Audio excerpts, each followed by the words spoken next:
BH, Porto Alegre, Quitinópolis, Rio de Janeiro, olha.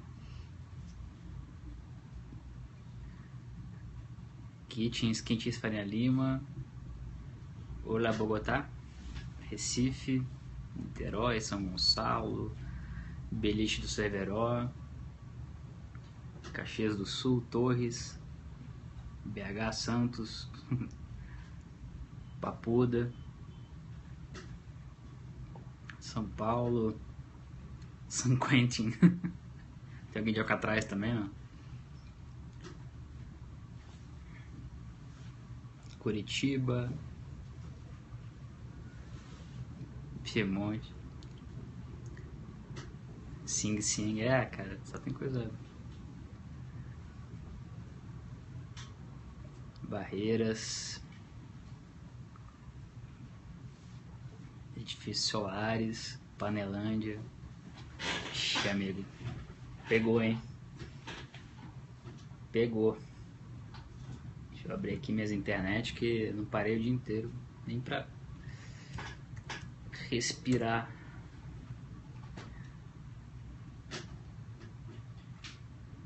Deu pra ouvir? Não, aqui no escritório eu não ouvi nada.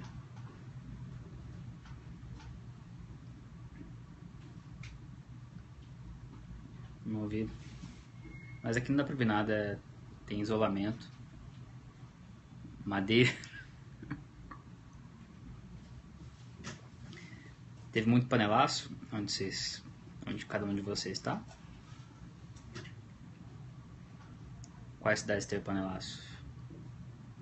Me contem. Vamos fazer uma enquete aqui. Porto Alegre, Perdizes, Belém, Rio diz que não, Copacabana foi forte, Morumbi, Moca, São Bernardo, BH um pouco, Campo Bom, Rio Grande do Sul, Vila Andrade, São Paulo, Belém, Jardins, Brasília foi fraco, Santos.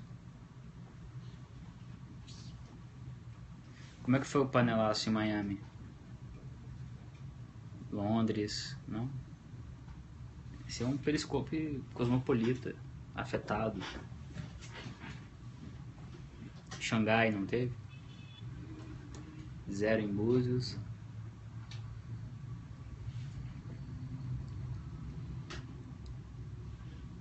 Uma semi-Le Creuset,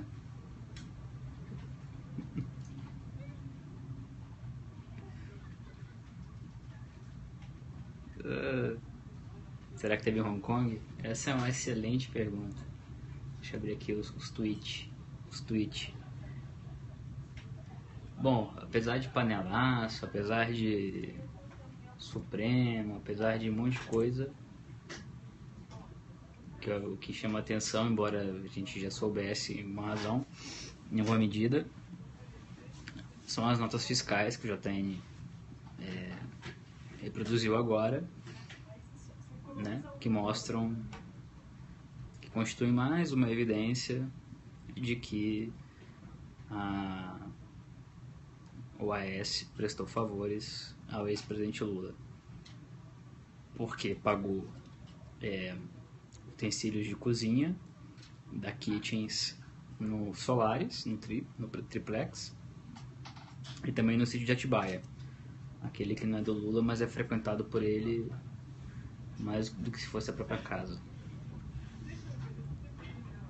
Então cada dia é mais um tijolinho, né? E é mais um tijolinho porque é muito evidente que a versão apresentada pelo ex-presidente nos dois casos não para de pé. Se parasse de pé, se não houvesse nada de errado, se fosse uma conspiração, enfim, os fatos não apontariam o contrário todos os dias. Se vocês somarem todos esses fatos, nós já falamos sobre isso após a reportagem do Felipe Coutinho, mostrando a a frequência do casal Lula no sítio de Atibaia, né? Se não houvesse essas evidências, não haveria problema. Ou se o ex-presidente tivesse declarado o sítio desde o começo, que comprou de alguma maneira, ou que, enfim, mas não simplesmente negar qualquer relação, né? A essa altura, os danos à imagem e ao capital político do PT e do ex-presidente Lula são imensos, são muito fortes. Não é à toa que houve a ordem da presidente Dilma para que os ministros do governo defendessem o Lula, né? E não é à toa que a gente na cúpula do PT defendendo ainda o Lula. Mas ninguém pode defender melhor o Lula que o próprio Lula. Se ele apresentar, não por meio de advogados, mas com a verve que lhe é tão peculiar, que lhe é tão... sempre foi muito generosa com ele, né? Mas ele apresentar com a mesma retórica que ele ataca os adversários, que ele apresente conte a verdade, né? Se é verdade, então como se explica, né? Como se explica essa soma incrível de fatos que indicam o exato oposto do que ele tem mantido e sustentado? Como se explica as reformas da OAS no edifício, a seletividade da OAS em relação à família do ex-presidente, as inconsistências nas versões, as visitas ao prédio, né? E no caso do sítio, ainda mais grave, ao meu ver, porque é frequentado por ele, mas o sítio está em nome de sócios do filho do rico milionário Lulinha. Como se explica isso? Como se explica a Odebrecht bancar reformas no sítio? Como se explica a OAS bancar utensílios no sítio? Por que a OAS e a Odebrecht fizeram isso? Não há como escapar da verdade nesse caso. E vamos dar como sempre, o ônus da prova é de quem acusa. O Ministério Estadual está investigando, a Lava Jato está investigando, a imprensa também está indo atrás, fazendo sua parte, né, revelando fatos, mas eu não consigo enxergar um desenrolar para esse caso que não culmine com uma fragilidade ainda maior da situação do ex-presidente, no sentido de que, já como observado, ele tudo converge de forma inelutável para a versão, para o fato de que ele é dono do sítio, de que ele viria a ser dono do triplex não fosse a Lava Jato, e que nada é de graça. Nada é de graça. No mesmo período em que essas empreiteiras prosperavam de uma maneira imensa na Petrobras, em outros contratos com o governo, no caso do Odebrecht no exterior, enquanto ele visitava presidentes e ditadores, né? Quando você soma tudo isso, a qual conclusão você chega? Então, as consequências do que está políticas e eleitorais do que está acontecendo agora vão ser bem intensas, né? No curto prazo, nas eleições municipais, e no médio prazo, nas eleições presidenciais, né? Eu repito o que me parece necessário, né? Quem ainda avalia o Lula como o Lula de 2010 está com um erro de cálculo, acho que muito, muito grande. O Lula de 2016 é outro Lula, é o Lula do triplex, é o Lula do sítio em Atibaia, é o Lula que é acusado de fazer tráfico de influência por Odebrecht, é o Lula cujo filho recebeu 2,5 milhões para fazer não se sabe o que, de um lobista que está preso. O Lula, cujo melhor amigo e principal operador, José Carlos Von, está preso. O Lula, que segundo o operador Fernando Baiano, se encontrou com o João Carlos Ferraz da Sete Brasil, e o Blumai cobrou 2 milhões por isso, porque disse que um familiar do Lula queria esse dinheiro. Vai somando. Não estou nem falando de responsabilidade política pelo Petrolão, estou falando de evidências de crime, né? Então, sem recair em exageros ou passar do ponto, o fato é que o ex-presidente tem muito a explicar, né? Tem muito a explicar, tem muito a esclarecer a justiça. Se não quiser esclarecer a imprensa, a opinião pública, né? Já que aparentemente há uma conspiração ou coisa do tipo, né? Então o Estado Democrático de Direito está aí para isso. Vamos ver o que os promotores e procuradores vão dizer daqui a algumas semanas. E ainda temos a Suíça também, né? A Suíça a gente vai ter novidades, acho, na próxima semana, na seguinte. Além do que já falamos ontem.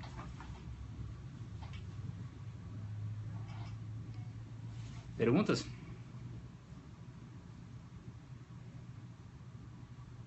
Ele fala pelo Instituto, né?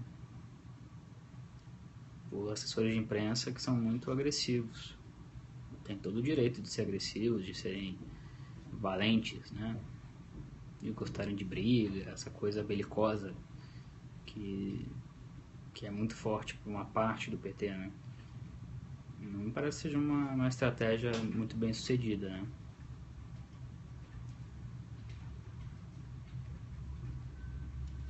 Olha, não sei, meu lava-louças eu paguei em 6 vezes e foi 1.000 conto. 1.300. Eu vi aquele preço da cozinha ali e fiquei com inveja, nossa senhora.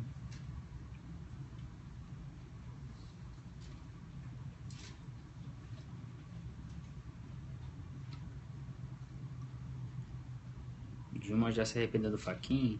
Eu não sei, mas eu tô gostando do trabalho dele. Esse processo do Renan que estava esquecido, pegando poeira nas gavetas do Supremo, né? Até botei no Twitter mais cedo que a gente revelou há 3 anos esse caso, a denúncia forte do Gurgel contra o Renan no dia que ele foi eleito, a presidente foi reeleita a presidência do Senado. Não, desculpa, foi reeleito, agora me fugiu. Enfim, ficou com o Lewandowski esse tempo todo, nada foi feito. O processo prosseguiu muito lentamente. E agora, finalmente, o Fachin, contrariando o interesse de uma parte bem expressiva da esplanada, resolveu botar para jogo. Como a gente já falou algumas vezes, é muito difícil segurar o Renan, né? São muitas frentes. E aí, qual vai ser a credibilidade política? Qual vai ser a credibilidade política que vai restar ao presidente do Senado? O presidente da Câmara não tem muito, né? E quem tiver interessado, checa o meu Twitter, acho que foi meu último tweet. Tem lá o link para a matéria que a gente fez na revista. Tem todas as provas, todos os detalhes. Não tem a ver com Lava Jato, tem a ver com um caso mais antigo, né? Mas que começou em 2007, mas o Ministério Público deu uma apurada. Também é um caso simples, como esse do Lula. Simples de apurar. Tosco, na verdade. De peculato, de lavagem. Então, como é que faz, né?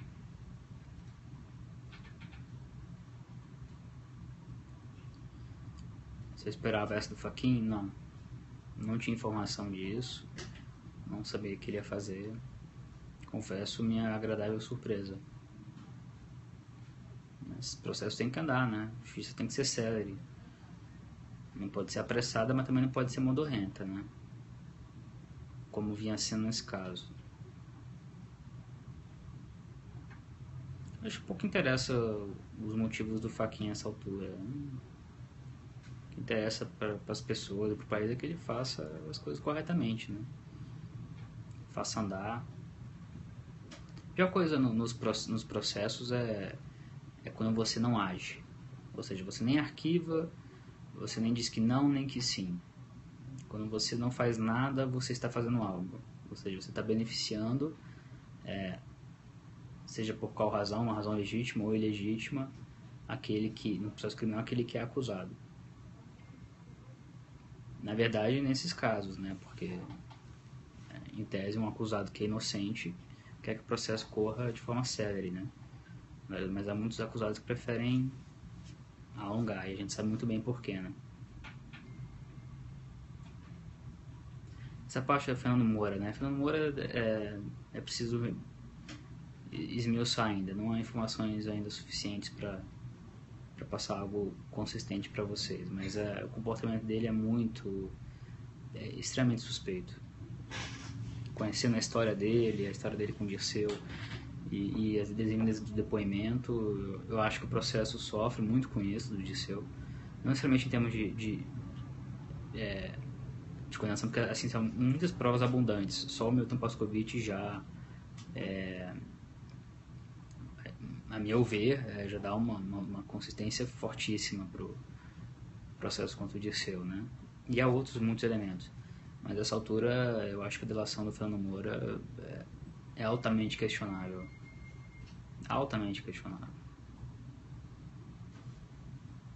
Tem uma quantidade absurda de inverossimilhanças no que ele disse. E há um hábito muito antigo de pessoas como ele de tentar envolver os outros. Para quem está no jogo, você observa isso a 1 quilômetro de distância.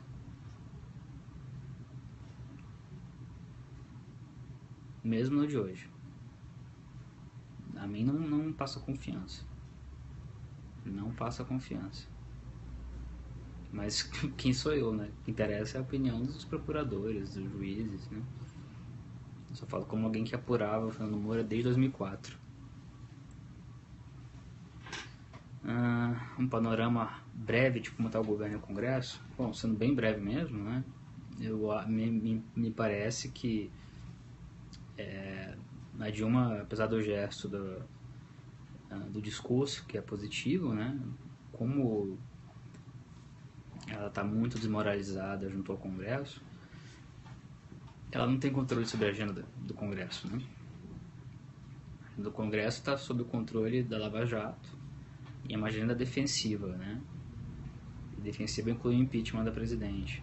Então eu não vejo ambiente político para grandes reformas, né?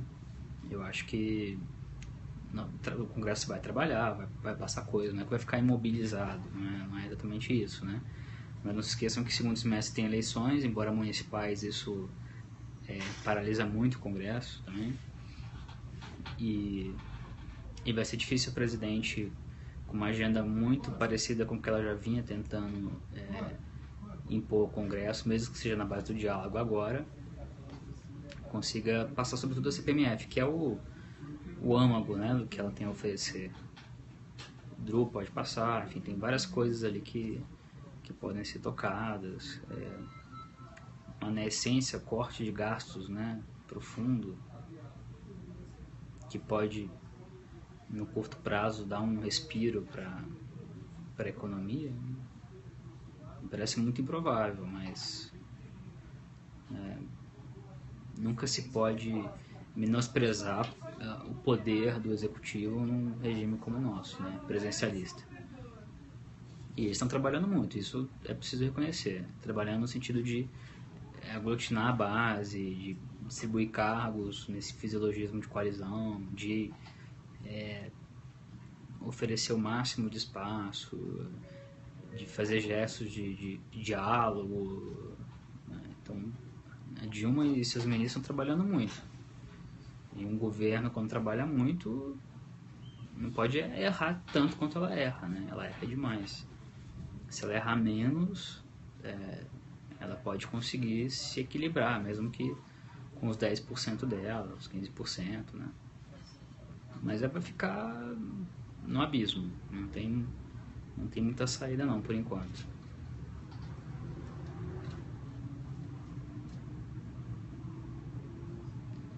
Sobre delação, eu acho que a gente está num momento muito difícil, porque depois de tanto tempo também, demorou, né? 2 anos, um pouco menos de 2 anos, finalmente os estrategistas políticos e jurídicos, dos empresários e também de alguns políticos, né? Começaram a entender o jogo e começaram a entender o que é preciso para melar o jogo. Perceberam que as regras do jogo mudaram, né? E há pessoas muito inteligentes pensando agora como fazer uma defesa legítima e até ilegítima também, algumas vezes legítima, dentro do contexto do Lava Jato. Isso significa, portanto, que as delações que têm uma dinâmica muito perigosa, porque a negociação costuma ser longa, há um uso, às vezes, da imprensa a plantações ou uso para forçar a delação, né? Esse é o caso do Pedro Correia clássico, né? Que os procuradores não queriam a delação dele, não achavam que ele tinha nada a oferecer, e saíam versões de que o Pedro Correia poderia entregar até o Papa Francisco, de modo a pressionar os procuradores a fechar a delação. Então, assim, há pessoas muito malandras que sabem manipular isso bem. E, portanto, nesse momento, mais do que os outros, eu acho que é preciso ficar atento à solidez das delações na hora de fechar, enfim, não ter nenhum, não se pode dar margem a nenhuma contestação. A delação só pode ser fechada realmente com uma base fática muito importante, extensa, e com a convicção de que o cara está falando a verdade, né? Então, assim, delações como a do Fernando Moura atrapalham, chamuscam, porque tudo que aqueles que sempre mandaram em parte do país querem e se beneficiavam dessas regras corruptas do nosso sistema político e econômico, é que a delação em si seja verificada, né? Seja desqualificada. Se você desqualifica o instituto da delação como medieval, como uma coisa mentirosa, que depende só da palavra do delator, quando não é verdade, depende de outras provas, ele precisa produzir provas, apenas a palavra do delator não é, nem de perto, prova para condenar qualquer pessoa. Se eles conseguem fazer essa mudança na opinião pública, em vocês, em outras pessoas e nos juízes das cortes superiores, você começa a desmontar, primeiro que é uma coisa que é legal, a delação é prevista em lei, evidentemente, mas você começa a desqualificar um instituto, né? Então qualquer delação que não seja bem feita, que dê um ricochete como esse do Fernando Moura, é ruim para a Lava Jato, né? É ruim. As pessoas perdem confiança, né? Então é preciso ter muita... O caso da Suíça também agora, o equívoco de procedimento, pode se atribuir aos suíços, mas enfim, é um caso... essa é uma investigação de profissionais, né? Pessoas muito competentes, mas as pessoas as empresas e pessoas investigadas também são muito profissionais, são inteligentes, têm dinheiro, têm meios, têm tutano para tentar, uma vez que finalmente perceberam quais são as regras do jogo, desqualificar o jogo ou as regras pelas quais ele está sendo jogado. Então não é simples, as coisas não estão ganhas no bom sentido, né? No sentido do que há provas e há condenações. Então é preciso ficar atento, é preciso ficar realmente muito atento. A gente aqui na revista tem uma atenção muito especial nisso. para não cair em casca de banana, para também fiscalizar isso, enfim, nossa função é essa, né? Mas se há alguma utilidade no que eu digo, fiquem atentos a isso, aos ataques ao Instituto da Delação, né? E depois também ao próprio Moro, que é o que, como ele personifica, né, muito da operação, embora não seja ele a operação, ele só decide, né, mas enfim, virou símbolo da Lava Jato. É nesse tipo de coisa que eles vão, essas forças muito vivas da nação, almas muito honestas, é nisso que eles estão apostando, né? Nessa desqualificação. Há uma estratégia legítima, uma parte disso que é legítima e a outra parte que não é legítima, evidentemente, né? Isso não vai dar muito pano para manga, como diz o clichê, né? E nesse contexto é bom frisar, porque a presidente mais uma vez insistiu na questão de que é preciso punir as pessoas e não as empresas, e não os empregos, né? Ou seja, tentando fazer o refis da corrupção, em vez de um acordo, manter uma legislação anticorrupção contra as empresas. Isso se insere nesse contexto, né? O Palácio Planalto, o presidente, claramente, abertamente, achando que as empresas têm que ter uma... E a MP foi isso, né? A MP da Leniense, que as empresas têm que ser salvas, né? E no fundo, por trás dessa mentalidade está a impunidade. Não é uma questão de equilíbrio, mas há uma questão sobretudo de impunidade, porque as empresas são seres etéreos. Quem são os donos das empresas? Os donos mudaram? Não mudaram, né? São os mesmos donos que financiaram campanhas, que foram presos ou acusados, denunciados, até mesmo condenados na Lava Jato. Então essa é a corrupção sistêmica, né? Você não muda a mentalidade, você não muda as coisas, né? Então, ou seja, vocês percebem, né? A rede de interesses que sustenta a forma como as coisas são feitas na política, nessa mistura da política, nessa mistura promíscua da política com a economia. Essas pessoas querem que tudo continue como está, né? Não todas, evidentemente, mas há um movimento claramente forte para que as coisas não mudem, né? Que você diga que está mudando, que fez uma ou outra para fazer compliance, para pagar uma multa e segue a vida. No fundo é isso, né? Toma um cartão amarelo e segue a vida. Não é assim, toma um cartão vermelho e está suspenso por 5 jogos porque você não pode morder a orelha do cara, entendeu? Não pode. As coisas têm consequências, né? É isso que está um pouco em jogo, né? A meu ver, assim. Não sei se estou sendo exagerado, acho que não. Se você subir um pouco e tentar observar todo o cenário, né?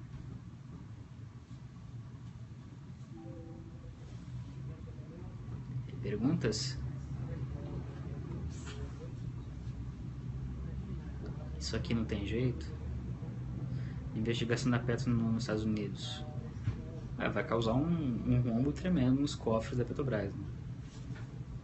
Sem falar nas consequências penais, né? Mas a empresa vai ter que fazer um settlement, né? Vai ter que fazer um acordo. E vai ter que pagar uma baba. Manifestação não barra a desqualificação dos juízes. Esse negócio de manifesto, esse negócio de manifesto e tal tem um efeito muito limitado. O que realmente mantém a legitimidade, a força, são os atos. Atos, não palavras. E um manifesto, embora contenha palavras, é um ato. Mas é muito mais de palavras, né? Eu sei, pode parecer um pouco paradoxal. Mas são prisões, são denúncias, são provas.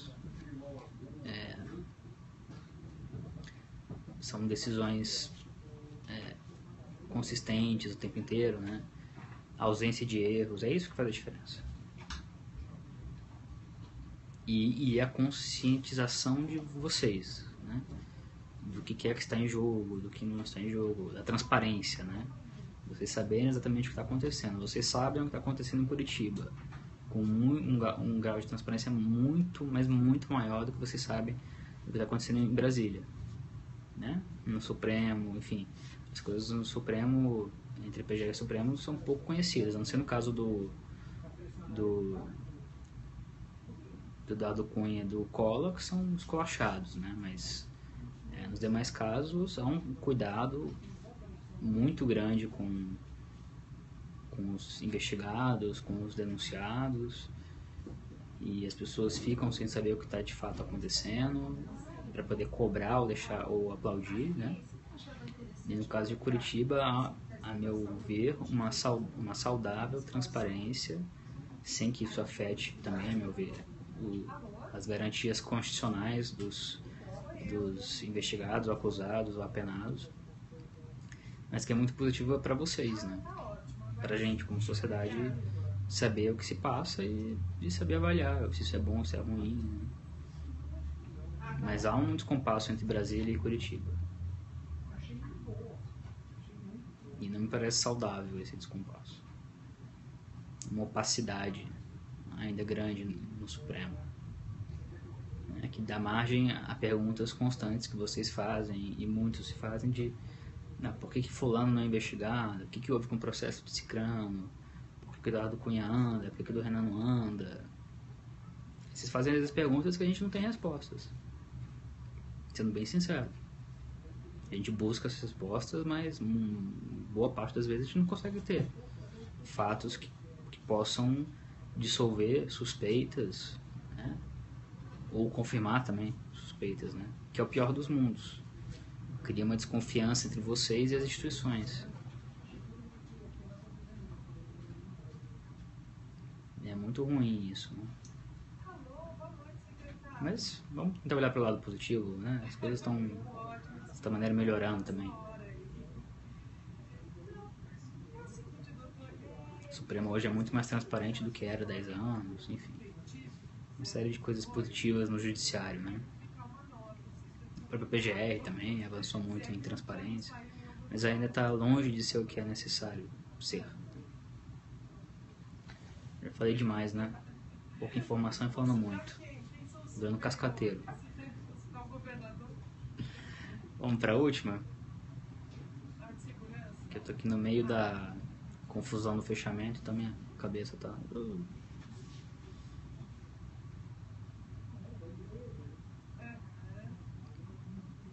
Acho que é isso, né? Eu sei que vocês amam a Pagu, mas a Pagu tá em casa. Hoje eu tô na redação. A capa amanhã eu compartilho com vocês, como sempre. Mas a gente até posso dizer, antecipar tranquilamente, porque esse é um assunto que está dominando muito o Brasil e o mundo. E também as vésperas de carnaval, né, que é um momento, né, que tudo para respirar, né? A questão do Zika está pegando bastante. Mas em termos políticos, nada é mais importante do que o derretimento do Lula, né? E os fatos altamente suspeitos contra ele e a turma dele. Beleza, pessoal? E tendo novidades que a gente sempre tem, aviso vocês. Amanhã eu volto, porque amanhã a gente fecha a revista amanhã, na verdade, tá? Sai na sexta. Por isso que eu tô fechando hoje. Hoje é quarta, mas pra mim é quinta. Tá bom? Um abraço pra vocês. Tchau, tchau.